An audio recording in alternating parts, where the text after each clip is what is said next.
कुछ ही टाइम में Iran nuclear weapons बना लेगा। ऐसा मैं नहीं बल्कि अमेरिका और इजराइल बहुत टाइम पहले से कहते हुए आ रहे हैं और इसी प्रेटेक्स्ट पर उन्होंने 28 फरवरी पर ईरान पर अटैक करा था। आपके माइंड में क्वेश्चन जरूर आता होगा, अमेरिका और इजराइल दोनों न्यूक्लियर पावर्स हैं, फिर वो ईरान को न्यूक्लियर वेपन्स बनाने से क्यों रोकना चाहते हैं? एक्चुअली अमेरिका का कहना है कि अगर ईरान न्यूक्लियर वेपन्स बना लेता है तो मिडिल ईस्ट में एक न्यूक्लियर आर्म्स रेस स्टार्ट हो जाएगी, जिससे एक डोमिनो इफेक्ट क्रिएट होगा, जहां सऊदी अरेबिया एंड टर्की जैसी कंट्रीज न्यूक्लियर वेपन बनाने में लग जाएंगी। यूएस न्यूक्लियर आर्म्ड ईरान को ग्लोबल सिक्योरिटी और रीजनल पीस के लिए एक खतरा मानता है। यूएस का मानना है कि अगर ईरान न्यूक्लियर पावर बन जाता है तो वो ग्लोबल सप्लाई चेन के लिए और उसके जिगरी दोस्त इजराइल के लिए एक बहुत बड़ा खतरा बन जाएगा। यही कुछ रीजंस देकर अमेरिका ईरान को न्यूक्लियर वेपन्स बनाने से रोकता है। बट अब सवाल यह आता है कि वो फिर खुद अपने पास न्यूक्लियर वेपन्स क्यों रखे हुए हैं? यूएस अपने न्यूक्लियर पावर होने को डॉक्ट्रिन ऑफ डेटरेंस बोलकर जस्टिफाई करता है।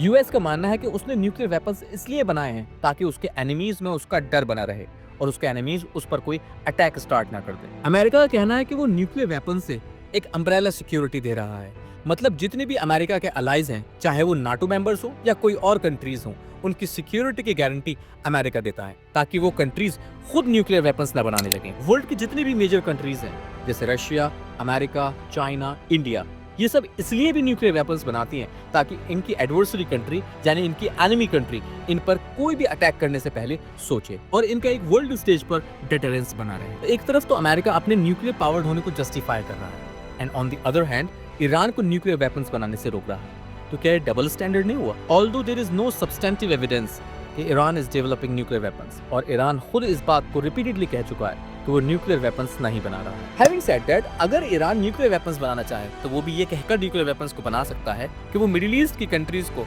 अम्ब्रेला सिक्योरिटी प्रोवाइड करेगा। तो पॉइंट ये नहीं है कि अमेरिका को मिडिल ईस्ट की कंट्रीज की परवाह है, but the real point is कि अमेरिका को अपने वर्ल्ड के ऊपर डोमिनेंस और हेजेमनी की पड़ेगी। कमेंट कर अपना ओपिनियन जरूर बताएं एंड क्यानिज्म को फॉलो करना ना भूलें।